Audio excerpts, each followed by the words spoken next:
is London calling North America. The day I reached Belsen concentration camp, the 5th day of liberation, was a Friday, the day before the Jewish Sabbath. Something like half the surviving prisoners at Belsen were Jews, and the Jewish chaplain to the British Second Army, the Reverend L.H. Hardman, held an eve of the Sabbath service in the open air in the midst of the camp.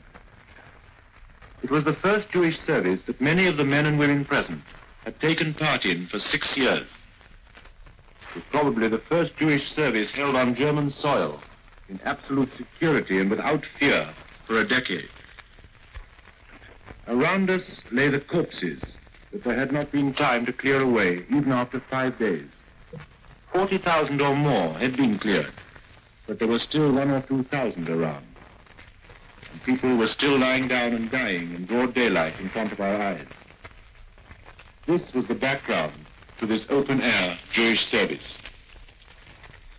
During the service, the few hundred people gathered together were sobbing openly, with joy at their liberation, and with sorrow at the memory of their parents and brothers and sisters that had been taken from them and gassed and burned. My name is George Brown. My father's dream was that I would survive the Holocaust to tell the story. I made that promise to him, and this is my story.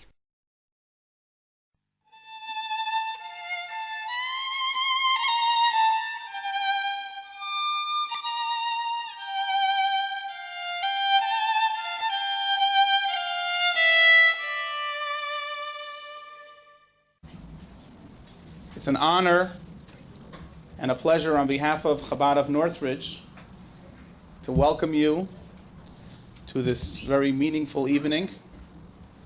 My name is Rabbi Eli Rivkin, and I'm slightly involved in this place, minimally involved. The Torah, the Bible, towards the end, we find an interesting verse. The Bible says, Sha'al avicha v'yagedcha. Ask your father, and he will tell you. Zikeinecha v'yomru lach. Your elders, and they will relate. We know that there is much to be learned from those that have experienced. How much more so when we talk about an individual who represents millions of his brothers and sisters, who survived some of the worst horrors of modern times. Not only survived, but came away stronger and prouder, and built up a family, and helped to build a new Jewish people. And representing this special group of people, we have with us tonight a distinguished member of our community, Reb George, Mr. George Brown. And before I ask George to come up, I just want to share with you one thing. It was March 1945. And there was a man by the name of Moore Brown who was in Auschwitz together with his son. His son's name was George. And little did George know, but every day when they gave out the meager rations, the father would give most of his rations to his son. And he got weaker and weaker. And the day before he died, he said to his son, "You're going to survive. I want you to travel the world and tell the world what happened." And this is exactly what George has done. He's traveled the world. He's spoken in hundreds and hundreds of places. In fact, in just 2-3 weeks, right after the Passover holiday, George is going to travel to Europe, where he speaks in many of the high schools, in public places, and tells people what happened, so that we can learn from the past in order to be prepared for the future. Ladies and gentlemen, it is an honor, it is a pleasure. We are humbled to call up Mr. George Brown.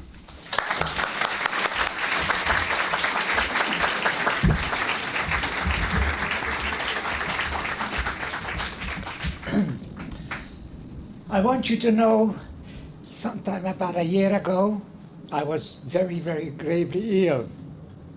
And the rabbi found out about it. He came to see me every day and prayed for me. And I want to thank him. That's why I'm here today, because of his prayers. Thank you, Rabbi Rivkin. I see that mysterious smile on your face, probably about my name, George Brown. I wasn't born with it.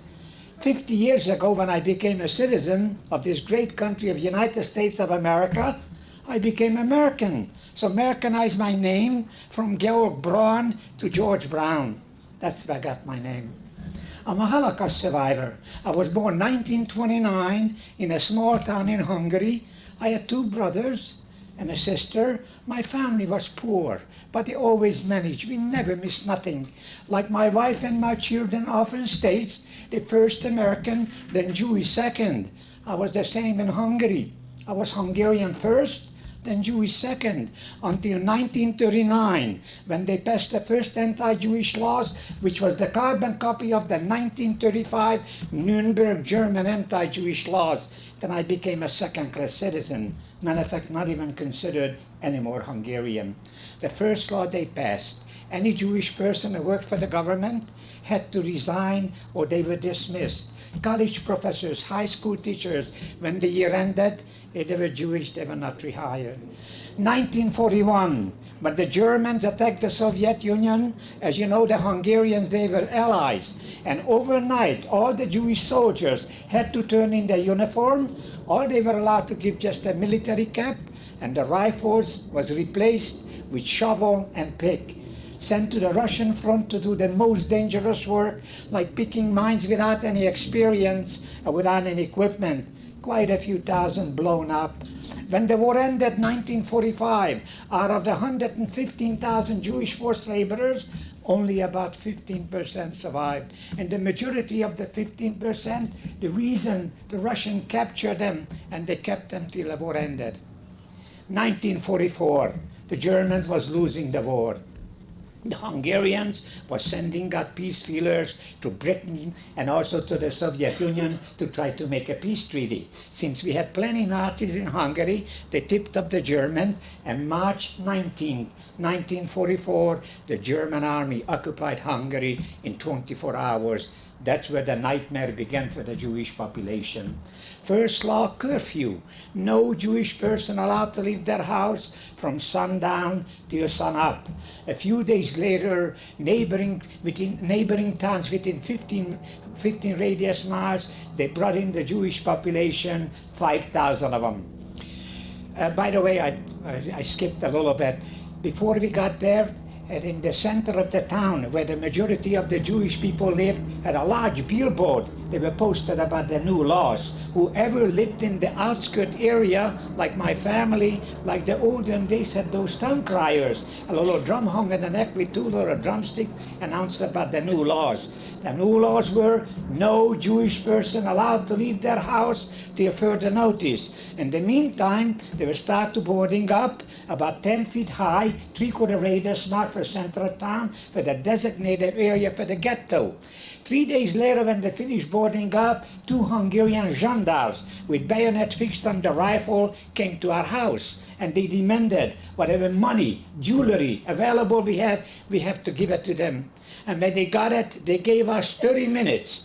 Whatever we could gather up our 2 hands, food, clothing, and beddings. And they marched us center of the road like we were common criminals. There was an old Hungarian laws passed a couple of 100 years before. Whoever committed any kind of criminal things had to be marched center of the road so everybody could see them. So we were equal to them.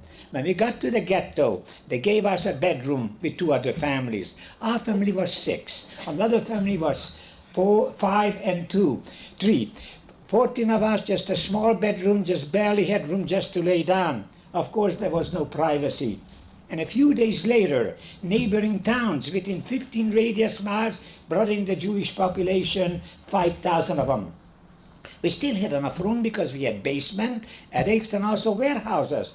Then the Russian front was closing in the Carpathian Mountains, which bordered with Hungary. And all those little villages and towns, they gathered up the Jewish population, 10,000 of them. They brought them down by train, trucks, even horse and wagon. Of course, there was no room in the ghetto. So what they had done, at a couple of old Christian cemeteries, which has been not done any burying maybe 50, 60 years, they pitched large tents and they put them there. And I could tell you, the life was just a horror. They didn't have no sanitary facilities. If they needed drinking water, they had to get up 3 in the morning. By 9 o'clock, they were able to get drinking water. But it's only lasted a couple of weeks, because the middle of May, they were the first from the cemetery, was taken to Auschwitz-Birkenau by cattle cars. When the cemetery got emptied May 30th, they took 3,200 of us, 1 large tent left over. They put 50, 60 families at a time for the purpose for searching. They made all the women get undressed complete naked and girls and walk in front of the SS men. The Hungarian gendarmes were laughing and making all kinds of vulgar remarks. As a 15-year-old boy, I had to see my mother, my sister, my friends' mothers walking complete naked. They had no reason to do that. Before we entered the ghetto, had taken everything away from us. They did it just to humiliate us. When they were done with the searching, there was nearby a freight yard. At 40 cattle cars was waiting for us. Actually, it wasn't cattle cars, because cattle cars have spaces in between, so the animals able to get air, able to breathe. With just plain, ordinary freight cars with 4 small little windows on it, barbed wire nailed down just in case someone tried to escape. And they squeezed 80 persons into this small freight car, which is a half the size of a U.S. freight car. And they put a barrel type of dish in the corner for sanitary purpose. Whoever was nearby able to use it. How was distance away? There's no way that you could climb over another people's head, try to reach that barrel. So whenever you're sitting, whenever you had the urge, you have no choice. You just did it, and the smell was just unbearable. They locked the doors. As the train was leaving our town, my father says to my mother, "We're never going to get back alive. Hitler will kill us." And my mother got hysterical. "How could you say that? Our God, the God of Israel, would never allow that should happen to us." With this thought in her mind, our God would never allow that. She walked to the gas chamber. She was the first victim of our family. The journey lasted 2 days and 3 nights. I could write a book about it, what went on. Screaming at each other, fist fight. Some guys went even berserk. During the day was very hot. Hardly any air because 80 people used up that little oxygen we had there. Nighttime was a little bit better. It's cooled off. 2 days later, June 2nd, we arrived to Auschwitz-Birkenau. When they opened the doors, I seen quite a few people died, perhaps committed suicide. When they finished taking off the dead bodies of the train, an SS man on a platform, bullhorn in his hand, announced, "All children under 14, all women, men over 40 must go to the other side of the ramp. They will be taking care of the household, cleaning, cooking, and the able-bodied men will do the work. And leave everything behind the train. When your quarters will be assigned, will be delivered to you." That was the first lie they passed on us. How in the world they know who that belonged? Those bundles didn't have no names on it. When they finished before we could turn around, my mother, my sister, arm locked together, they were in the other side of the ramp. We couldn't say goodbye to them. Everything went so chaotic. When they got front of the SS men, who will decide who's going to live and who's going to die. Left was life, right was death. My mother was separated from my sister, go to the right. And my mother started to running after my sister. When the SS men seen it, stopped her and showed her which way to go. And my mother stopped for a second, turned her face towards to us. The last time I seen her, she was disoriented, panic, and tears was running down on her face. And she slowly turned to catch up with the rest of the people who were slowly moving towards the gas chambers. When they were done with the selection, the train pulled out of the camp. All the boys and men walked up to the other side of the ramp, lined up 5 in a row. My 2 brothers, my father, my uncle, myself, we were in 1 row. But we got front of the SS men who will decide who's going to live and who's going to die. This time was reversed. Left was death, right was life. My father was 50 and gray, was separated from us, go to the left. And my father stepped back and he kissed us goodbye. When the SS men seen it, go with your sons. Only a father with 3 sons in Auschwitz-Birkenau was my father, which was very rare. When they were done with the selection, about 600 of us walked about a mile. As soon as we got into this large building, ordered us to get undressed complete naked. All we were allowed to keep just our shoes and belt. And a bunch of barbers came with barber shears and clippers. They sheared whatever hair you had in your head and your body. When they were done with it, another bunch of barbers came with a straight blade, shaved 1.5 inches stripe center of your head, all the way down to your neck. When they done with that, walked into another room. We took a 3-minute cold showers. As we walked by the 3rd room, by the door there was 2 large pail of some kind of liquid disinfectant with 2 paintbrushes. As you're walking through the door, 2 guys was painting it on you, wherever the hair has been removed from your head and your body. And it was horrible, burning sensation, and the smell was just awful. We got to the 3rd room. They gave us a striped pants, a striped jacket, a striped cap, and a shirt, no underwear. By the way, the striped outfit, this is the color was. This scarf I picked up 6 years ago. I was in Mauthausen to celebrate the 55th anniversary for the liberation. And I met there an old Italian political prisoners. As you could see, the red triangle always for the political prisoners. And whatever nationality the person has, they had the initials in it. I asked him if it would be nice enough to give me the scarf. He said, what do you need it for? I told him I'm going to middle schools, high schools, colleges, universities, churches, and quite often at the Simon Wiesenthal Center, so could show the people color of our uniform. He gave it to me, gave me a bear hug and a couple of kisses each on my face, but I did see tears in his eyes. I thanked them. When they done giving us the clothes, kept us in this cold room, was concrete floor. Even in June was very cold. Went to sleep about 9. The next morning, woke up at June 3rd and was to start to counting. It was a habit of Auschwitz-Birkenau. They counted you in the morning, in the evening, just in case someone escaped or tried, which was humanly impossible, crossing all those hundreds of barbed wire, loaded with high-tension electricity 24 hours a day. Never, ever anyone escaped from Auschwitz, except who wanted to do it themselves. All they had to do is go to the fence and touch it and get electrocuted. When they done finished counting, walked another section of the camp. We got barrack 17. Each barrack in Auschwitz-Birkenau built for 800 inmates. They squeezed 1,200 of us in it. My 2 brothers was fortunate, they got bunks, but my father and my uncle, myself, all we got just in the ground. And each barrack had a leader. They called them Blockälteste, which means the eldest of the block. He was a Slovakian Jew from Košice. His name was Mr. Weiss. He was there for over a year. When we got outside, he pointed with his stick towards the 4 crematorium chimneys. See you guys, those crematorium chimneys? This is the only way you ever lit this place, through the chimneys. So I turned to my father, this guy must be crazy. I said, don't pay attention, he just tried to scare us. But he was telling the truth, because 80% of the people left Auschwitz through the chimneys. Before they gave us the first meal, each 5 person got a potty type of dish, no spoon. The soup was a heavy barley soup, the only way you could eat to sip. We were fortunate, my 2 brothers, my father, my uncle, myself, we shared it equally. But strangers, like dogs fights over a piece of bone, quite often fist fight, they spilled it, so they never got to eat. They did it deliberately to show us that we were worse than an animal. The evening time, they gave us a piece of bread. Quite often you find sawdust in them. The color was coffee, tasted like dishwater. Went to sleep about 9. The next morning, June 4th, they woke us up at 4, by 5 lined up counting.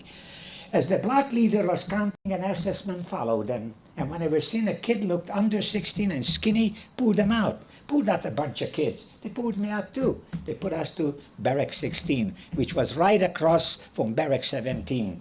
Barrack 16, the leaders were German gypsies with a wife and children. By the way, this section of Auschwitz-Birkenau, the population, 90% was German gypsies with a wife and children.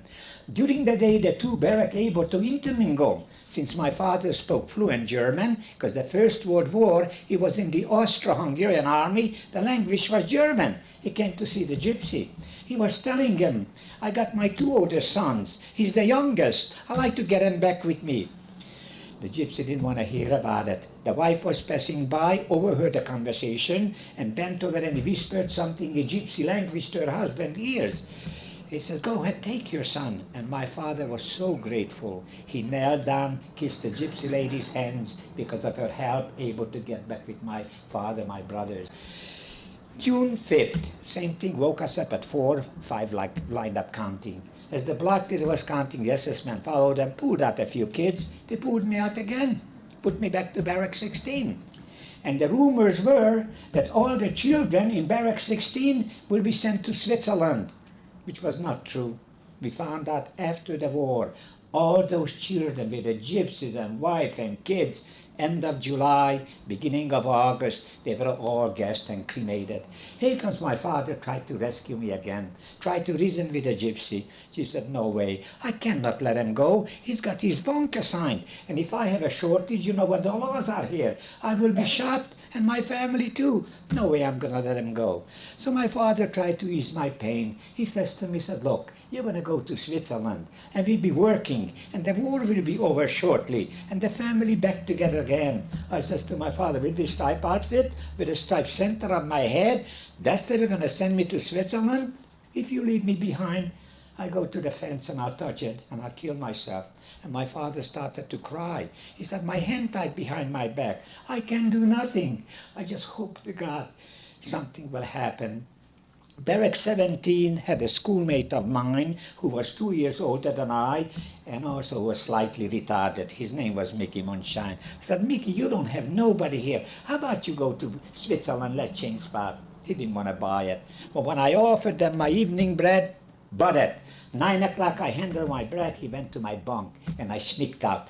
As I was crawling in the dark on Barrack 17 on the floor, suddenly I touched the leg, and I recognized my father's, because he had very heavy, very close veins, whatever it is. I said, Father, he said, did you escape? I said, no, I changed spot. Mickey went to my place. And I slept in his arms. I was the happiest kid. I could be back with my father, my brothers. By the way, Mickey was 2 years older than most of those kids. Some people seen him even middle of December. He was working in a factory where they were manufacturing artificial rubbers for the German military. After that, nobody ever seen him. He must have been perished. About 8 years ago, I was in Hungary and I was interviewed by a television crew, and was in a big Jewish cemetery, and I seen a big monument. I was start reading it, and suddenly I find his name, so I knew that he perished. June 6th, it was D-Day. It was the Normandy invasion, but we didn't know what's going on outside the world. All we know is what's happening every day in the camp. But somehow I had an instinct. I took my two brothers practically almost to the end, stood between them, standing on my toes, supported with rocks my heels as tall as they were. And I turned my head, so when the SS was coming down, not to recognize my face. As he was coming down, pulled out a couple of kids. By the time came in the end, was no longer pulling, so I got saved. As you know, when the Jewish people arrived to Auschwitz-Birkenau, we lost our identity. We had no longer names. We were called Häftling. It's a sort of a lower ranking than a prisoner. It's closer to being a slave.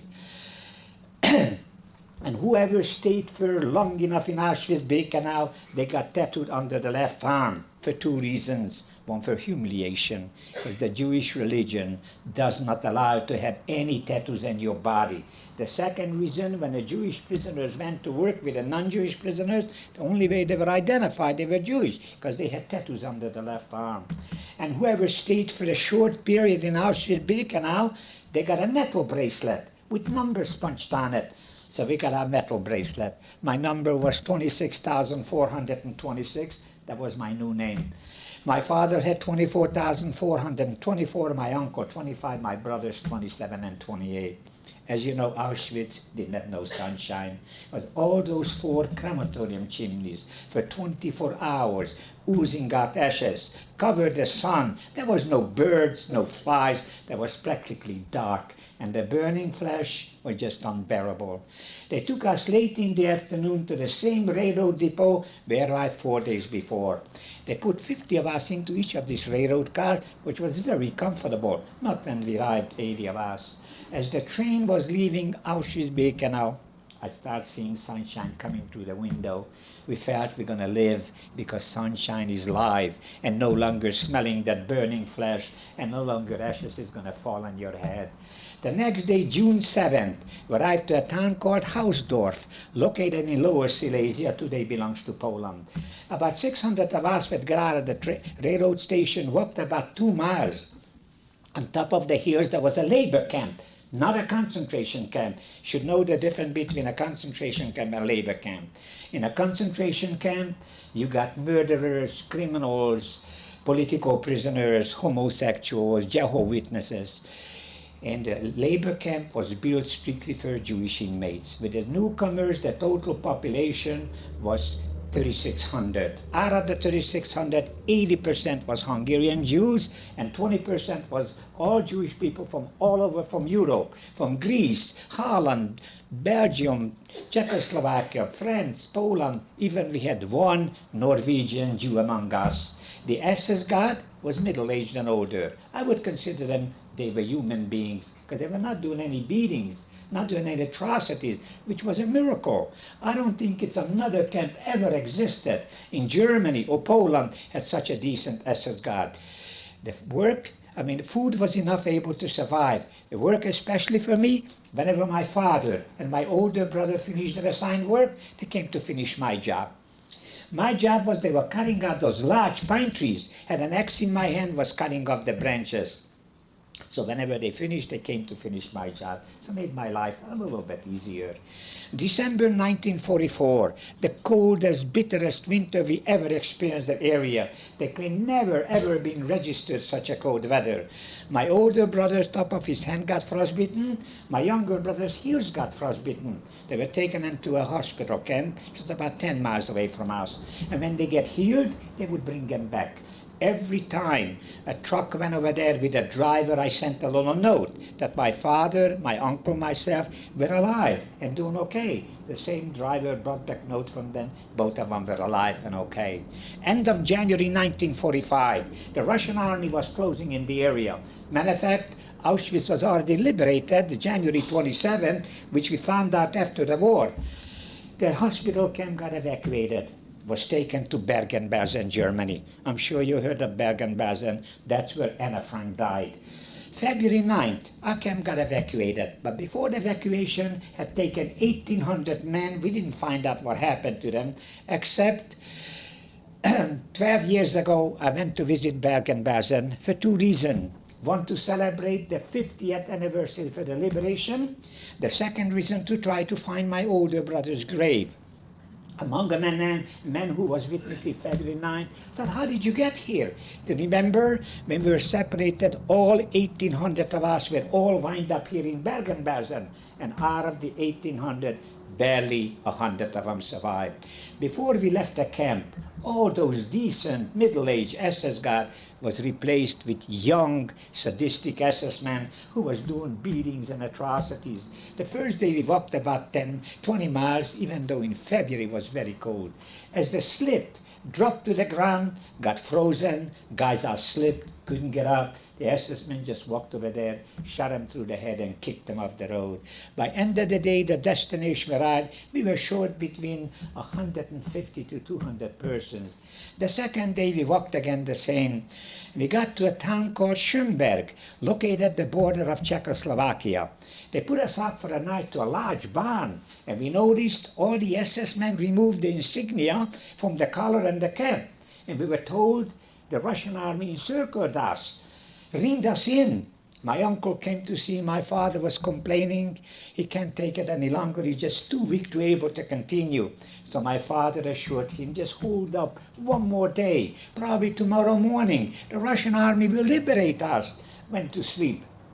About 4 in the morning, dogs are barking, SS men screaming, auf, that means up, raus, mean out. And we noticed all the insignia went back in the car and the cab, and we were told to break through the ring. Before they rushed us down to the railroad station, my father went to wake up my uncle, and he died during the night. He was also my godfather. Right next to the barn, there was a large dish was digged, and my father said to him, I want you to say goodbye to your godfather before I put him to this grave. 16 years ago, I was visited the area, and I find this mass grave where my uncle is being buried. The Polish government put up a monument. These are the victims of the Second World War Nazi atrocity. But they forgot to put down, they were all Jews there. I went down to the city hall, and I had a translator with me. I complained. He said, that's just one of those things. So they didn't do nothing about it. February, as they rushed us down to the railroad station, coal cars was waiting for us. About 10 feet high, no tops. They put 60 persons into each of these coal cars, and each 60 person got a guard with them. And they gave us for 3 days bread, marmalade, and they told us that this journey might take more than 3 days. We won't get no more food, so we got to be careful with the food. As the train left, the next day, February the 12th, I says to my father, today is my birthday. I am 16 years old. And he hugged me, and he kissed me, and he wished me happy birthday. And he said, hopefully, when you'll be 17, we could celebrate as a free man. But if I don't make it, and you do, promise me a couple of things. Remain to be Jewish, marry Jewish girl, your children the same, and also tell the world how innocently our people got slaughtered. The only crime we committed, we born to be Jewish, no other crime.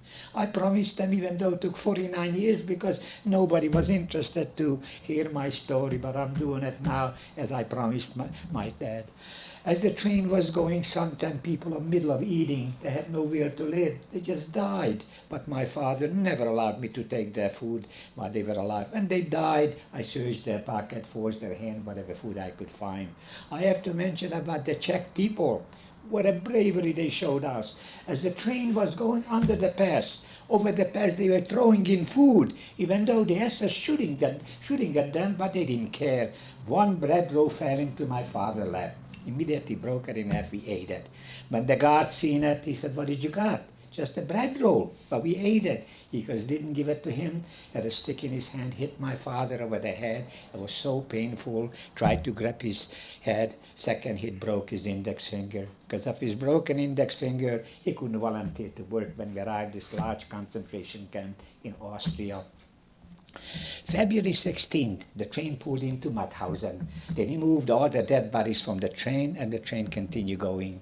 The next day, February 17th, we arrived to the second largest concentration camp called Ebensee, which was a satellite camp of Mauthausen. With the newcomers, the total population of the camp was 18,000. Out of the 18,000, 12,000 was prisoner of wars, mainly Russian soldiers, Polish, French, British, even a couple of American prisoners. Those prisoners was treated a little bit better than the 6,000 Jewish inmates.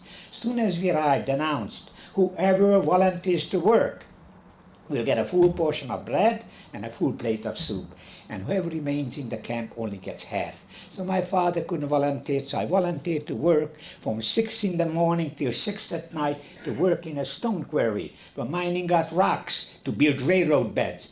Every night I got back in the camp, my father always had a piece of bread for me, a little bit of soup. But I noticed every day he got weaker and weaker. March 14th, I got back in the camp. My father wasn't waiting for me. I ran around and asked, anybody seen my father? A young man from my hometown, he said, he's seen him this morning. He was even too weak to stand up. They took him to the hospital. Over there, you couldn't visit anybody in the hospital. Whoever went in, they kept them there till a person was dead. I was hoping my father would survive. And there was rumors in the camp. There was a town called Wels, located between Linz and Salzburg. This town, Wels, was a large railroad depot for the German military. During the day, the American Air Force was bombings, and nighttime we had to fix the railroad tracks. And we were told sometime among bombed out train you might find food. So as for volunteers, so I quit my job from 6 to 6. I volunteered to work from 10 at night till 6 in the morning. I did find sometimes potatoes, sugar beet. Once even I find a little bit of sugar among the sand, and for a couple of days I had a picnic, didn't have sugar in my mouth maybe for 10 months. Coming back in middle of April, 6 in the morning, another transport was going to work from 6 till 2 in the afternoon. Among this transport, a man from my hometown able to escape from the hospital. As we crossing each other, he recognized me, start hollering to me. He said, "George, I had taken your father off the bed to the floor." As you know, the Jewish tradition in Europe, when somebody dies, they had to be put down to the ground. I didn't know what is the reason for, so I asked a rabbi, what is the reason for it? He said, it's very simple. We come from dust and become one, and we'll be closer to it. I just couldn't believe my father wasn't alive. As I was standing there, something got into me. Somehow I wanted to live. I wanted to survive. As the war was coming to the end, the prisoners was hardly getting any food. I was walking on the road, I see snails. I picked it up, I ate it. Garbage that looked like food.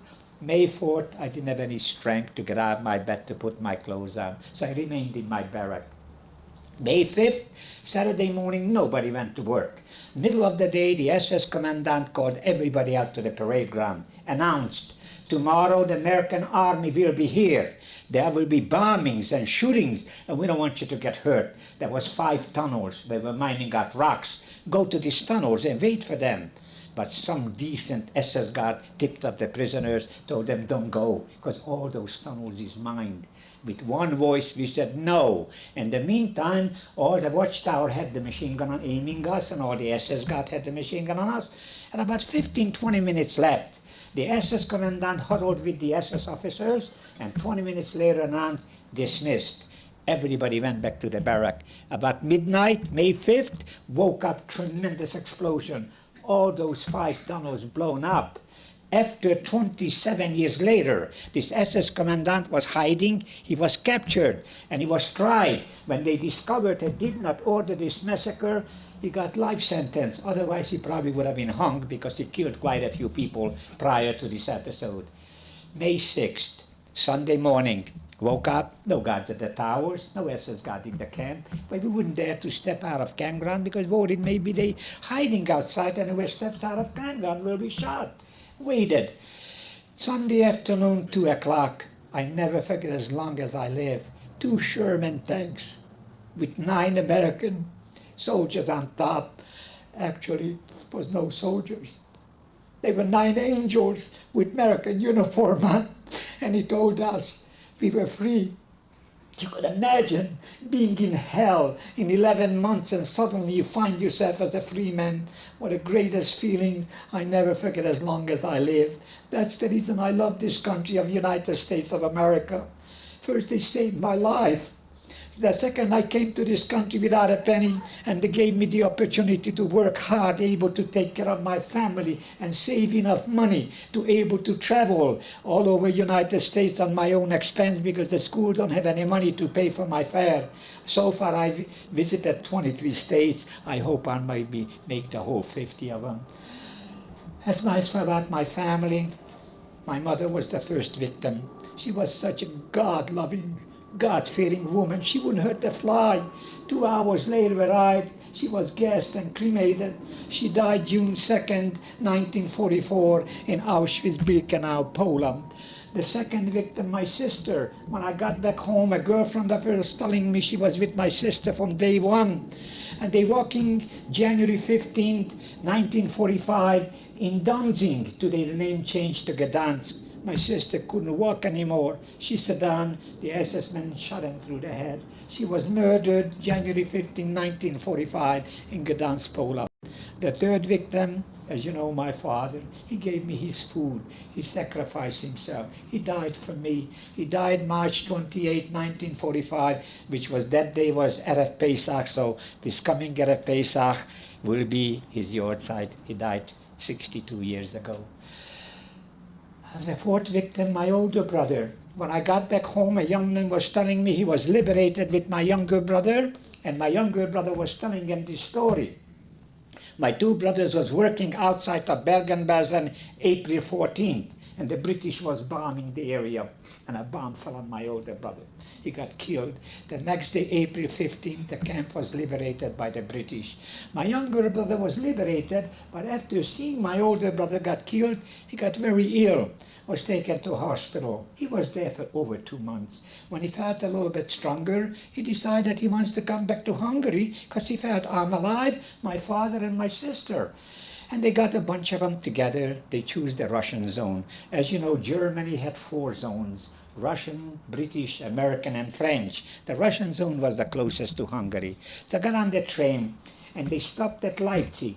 At the railroad station, there was a large transport of German POWs was taken to Russia, and quite a few German POWs escaped.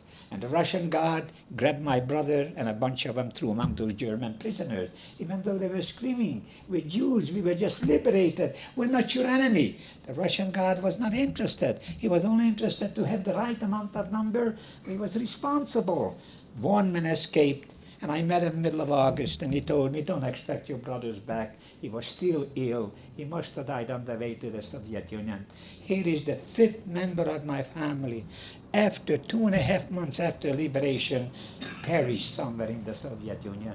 And here I am. I'm sure I will die in this great country of the United States. I have to mention a few nations about Europe. I don't know about Finland. When the Finnish government was requested by the German, the Jews had to be taken out of Finland. The Finnish government stood up. He said they were born here and they had the same right as any Finnish citizen. And some high-ranking Jewish officers served in the Finnish army, fought against the Russians, and all the 2,000 Finnish Jews saved by their own government. And there was Denmark. When Denmark was requested by the Germans, the Danish Jews had to wear a yellow Star of David sewn outside the garment. The Danish Christian people sewed it on themselves. They couldn't tell who was Jewish and who wasn't. The king himself, he was on his horseback, had a yellow armband with a Star of David on it. So we don't have any Jews here. These are all Danes. And a German trade delegation was in Berlin. When they discovered that Danish Jews going to be picked up on the Jewish high holidays, they rushed back to Denmark. They tipped off the underground and also the government, and the Danish Christian people got together. They smuggled all the 8,500 Danish Jews over to Sweden. So 90% of the Danish Jews saved by their own people and the King of Denmark. And there was Bulgaria. When King Boris of Bulgaria was requested, the Jews had to be taken out of Bulgaria. He said, no way. They were born here and they're going to die here. And 80% of the Bulgarian Jews saved by King Boris of Bulgaria.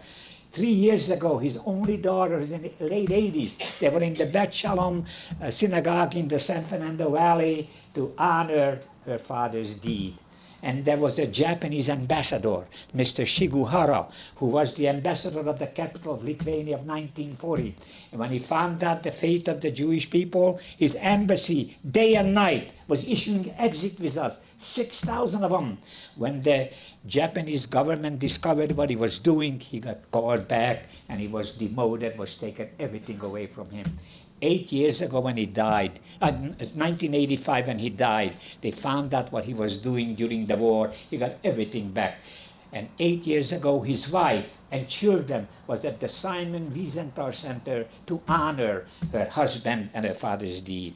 And there was a Swedish diplomat, Raoul Wallenberg, who saved over 40,000 Jewish people in a ghetto of Budapest in 1944. Among them, my mother's 2 sisters and a brother, some cousins. Unfortunately, wasn't enough Danes, Finns, Danes, Bulgarians, Shiguharas, Wallenberg. If they would have much more like that, probably wouldn't have no 6 million Jewish martyrs. By the way, Hitler murdered 15 million people, among them 6 million Jews. 3 million Poles, 3 million Russians, a million Gypsies, Jehovah's Witnesses, homosexuals, and retarded, crippled people. When I got back home, I hated everybody. I hated Hungarians, I hated Germans, I hated who had a father and a mother and a sister and a brother. I even hated God. So I have a message for you. I don't say we should love each other. At least we should like each other. It doesn't matter Afro-American, Latinos, Orientals, Muslim, Christian, Jews. The only way we have a beautiful world able to defeat this hatred, because the hatred created the Holocaust. After about 3 months, I wake up one morning, all the hatred got out of me. So I got back to God, because I realized that God didn't do that. Men did it. But somehow I didn't see any future in Hungary. I decided I wanted to go to Israel. Joined the kibbutz, and a bunch of us left Hungary in 1946. We crossed the border, went to Austria. From Austria, went to Germany. In Germany, we settled in a DP camp for displaced persons, supported by United Refugee Organization. They gave us food, clothing, and lodging. By the way, most of the money came from you people. I want to thank you. My grandfather's first wife died, and all those children from the first marriage, all of them are emigrated to the United States before turn of the century and after that. I said, I bet your grandpa is my uncle. They lived in Buffalo, just across the border. So immediately I wrote a letter to the old man who was my grandfather, what city, what profession. A week later, I got a letter from him. Unfortunately, he was entire different section from Hungary, was no relative. So my wife, her mother's younger sister, married a Canadian, lived in Toronto. She used to visit her quite often. So one day, I took her out. I said, how would you like to get married? So we got married February 18, 1951. This last February 18, we celebrated our 56th wedding anniversary. That's why I got to the United States. By the way, do you know what my success of my 56 years marriage? I got the last word at home, yes dear. Now there you are. I could ask some questions.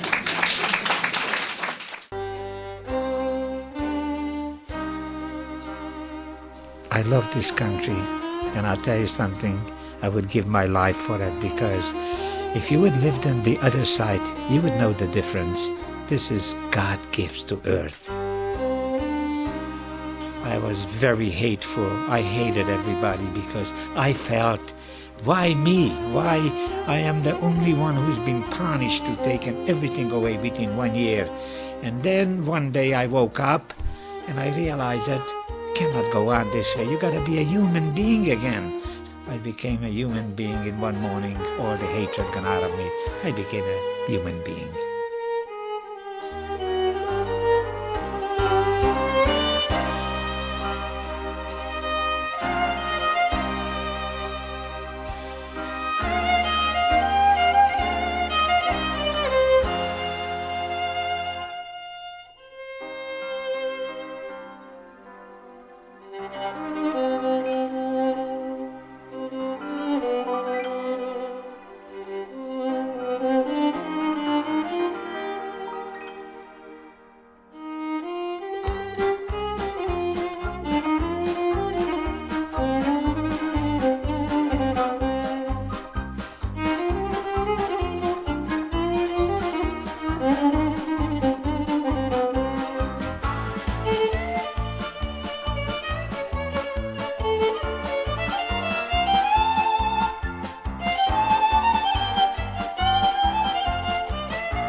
My father bought me a violin, and I tried to play it, but I couldn't be. Like, you gotta give a violin to Jascha Heifetz, the same, and you give me the same, and Jascha Heifetz could play it, but not me.